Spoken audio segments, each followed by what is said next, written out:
Assalamualaikum warahmatullahi wabarakatuh dan salam sejahtera kepada semua penonton channel Studio and Exploration dalam rancangan Eksplorasi Misteri Mistik. Saya Nazri Saleh, hos anda. Hari ini saya bawakan anda kepada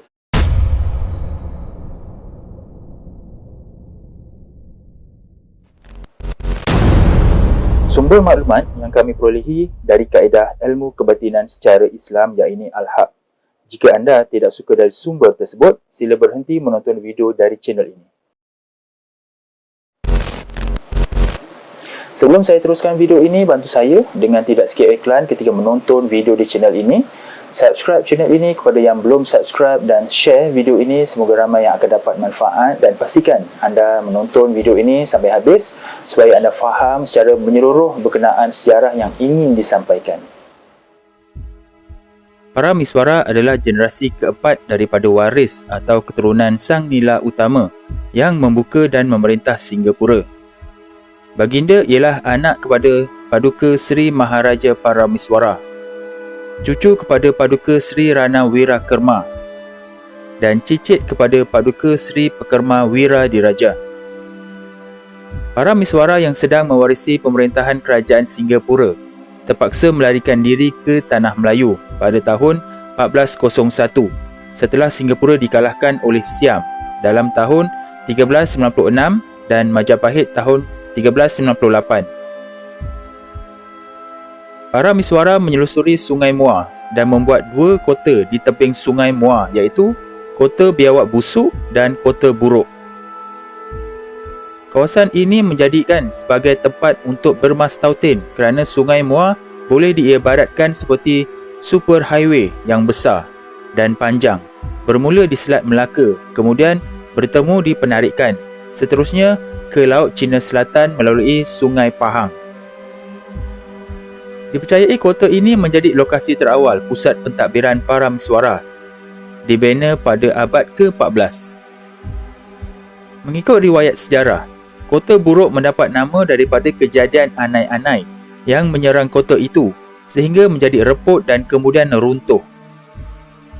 Kejadian sama berlaku berulang kali apabila kerja pembinaannya yang dilakukan pada waktu siang kemudian runtuh pada waktu malam.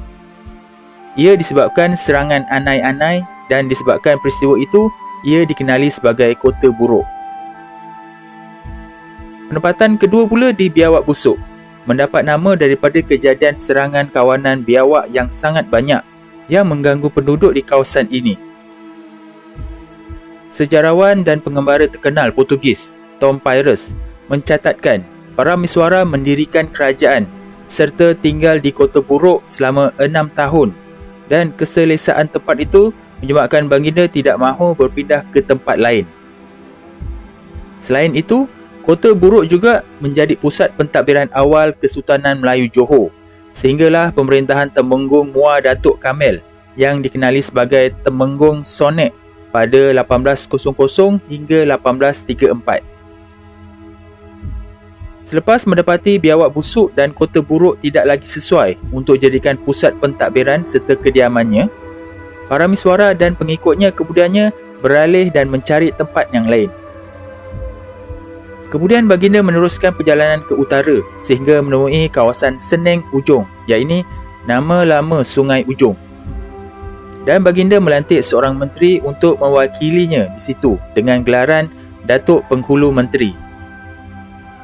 Menurut sejarah, Sungai Ujong mendapat nama daripada peristiwa penebangan pokok merbau tua di Rembau. Diceritakan pokok merbau tua tersebut sebesar sebuah kampung dan mengambil sebulan untuk ditebang. Maka setelah pokok tersebut ditebang, bahagian hujungnya jatuh di sebatang sungai dan dijadikan sebuah penempatan setelah mereka menjejaki hujung pokok tersebut. Demikian sejarahnya Sungai Ujong memperolehi namanya. Para Miswara kemudian menjelajah ke tempat lain dan baginda tiba di muara Sungai Bertam, iaitu nama lama bagi Sungai Melaka. Ketika itu, orang-orang Selatan mendiami kawasan ini menurut sejarah Melayu. Para Miswara merasakan kedudukan tempat itu amat baik untuk didirikan kerajaan. Tempat itu berhampiran dengan laut yang menjadi laluan kapal dagang. Bekalan air bersih juga mudah diperolehi. Selain itu, bentuk muka bumi yang berukit bukau boleh menjadi petunjuk kepada pelayar dan memudahkan urusan mengawal Selat Melaka. Pokok bakau dan api-api boleh jadikan benteng semula jadi. Angin monsun pula tidak mengganggu kegiatan perdagangan kerana muara sungainya terlindung daripada tiupan angin tersebut. Semasa para miswara sedang berehat di bawah pokok Melaka, para miswara telah melihat peristiwa anjing pemburuannya ditendang oleh seekor pelanduk. Peristiwa itu dianggap luar biasa kerana seekor pelanduk kecil dapat mengalahkan seekor anjing. Oleh itu, para miswara memilih untuk mendirikan sebuah kerajaan. Para miswara menamakan tempat itu Melaka bersempena dengan nama pokok beliau berteduh. Para miswara memeluk Islam pada tahun 1409 dan telah menggelar diri baginda sebagai Raja Iskandar Shah. Baginda telah berkahwin dengan seorang puteri Pasai. Pada tahun 1409 juga, Laksamana Cheng Ho telah singgah di Melaka dalam rangka lawatan beliau untuk meneroka dunia. Pada 1411, para miswara telah membuat pelayaran melawat negara China dengan rombongan pengiring sebanyak 540 orang untuk pertemuan dengan Maharaja Ming Yonglou. Maharaja Yonglou juga mengiktiraf para miswara sebagai Raja Melaka. Pemerintahannya itu berkembang dengan pesat dan menjadi sebuah pelabuhan yang terpenting di Kepulauan Melayu pada abad ke-15 dan ke-16. Tambahan pula, Melaka merupakan tempat perdagangan rempah dengan berfungsi sebagai pintu kepada negeri-negeri rempah untuk memasarkan rempah mereka. Keadaan ini dapat digambarkan menerusi Duarte Barbosa yang berkata, "Sesiapa yang menguasai Melaka, dia dapat menguasai perdagangan dunia." Faktor-faktor yang menyumbang kepada Melaka menjadi sebuah negeri yang maju adalah kerana pelabuhannya terlindung daripada ancaman monsun barat daya dan monsun timur laut. Pedagang-pedagang dari Jawa, Arab, India, China dan lain-lain dapat berlindung di Melaka sehinggalah keadaan selamat untuk mereka ke laut semula. Semasa pemerintahan para miswara, ramai orang Cina menetap di Melaka, berdekatan kawasan Bukit Cina yang mempunyai feng shui yang baik pada masa itu. Mari kita merungkai kisah para miswara ini secara batin untuk mendapatkan kepastian yang tepat. InsyaAllah dalam video ini saya dan Puan Nita akan merungkai sejarah ini secara batin. Bismillahirrahmanirrahim. Menurut maklumat dari sumber batin, para miswara diusir dari Singapura kerana dikalahkan oleh tentera Siam pada tahun 1396 dan bukan dari kerajaan Majapahit. Kerajaan Siam menyerang Singapura kerana ingin membalas dendam terhadap perisiknya yang telah dihukum bunuh oleh para miswara, di mana aktiviti risikan Siam terhadap kerajaan Singapura telah terbongkar. Atas tindakan hukuman bunuh tersebut menyebabkan tentera Siam menyerang atas kapasiti sebagai membalas dendam dan bukan untuk menjajah Singapura. Serangan hebat dari Siam menyebabkan para miswara dan pengikutnya berundur ke Muar dan membina penempatan di Kota Buruk dan Biawak Busuk. Selepas mendapati kawasan ini tidak sesuai untuk dijadikan pusat pemerintahan, para miswara mencari kawasan yang lain. Para miswara melalui jalan laut dengan kapal diraja bersama-sama pengikutnya. Pencarian para miswara menuju ke arah utara ke kawasan jauh dulu, sehingga ke kawasan bernama Seneng Ujung, yakni nama lama Sungai Ujung. Ketika itu sungai itu tak terlalu besar dan hanya muat-muat kapal para miswara untuk melalui laluan sungai itu.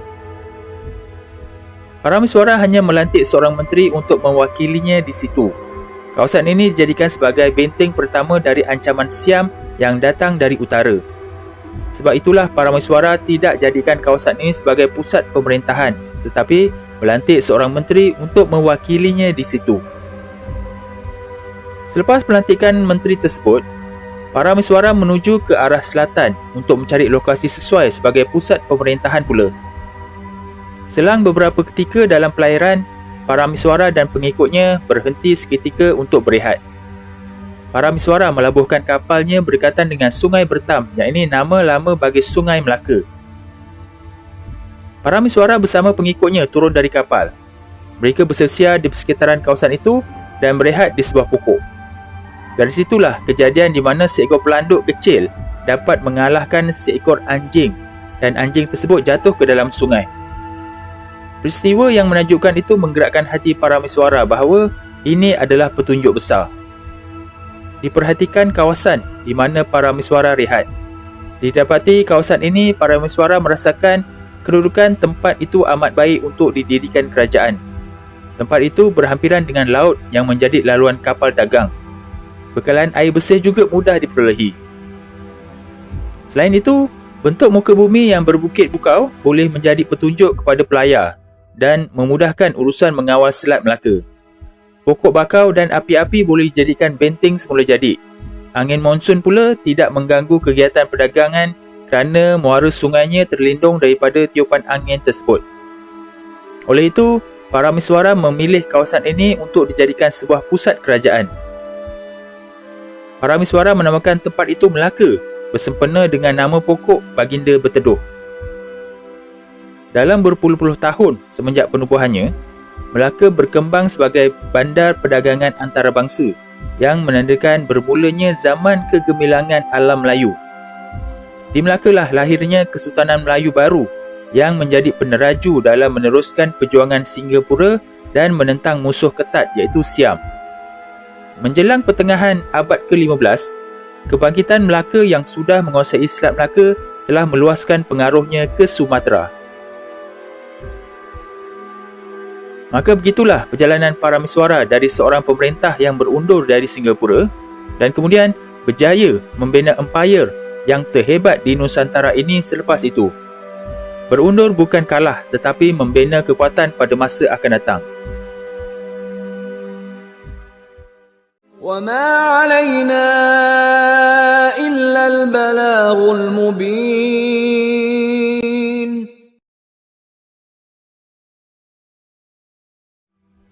Jadi itu saja video untuk kali ini. Diharap dapat memberikan sedikit pendedahan kepada generasi kini dan akan datang.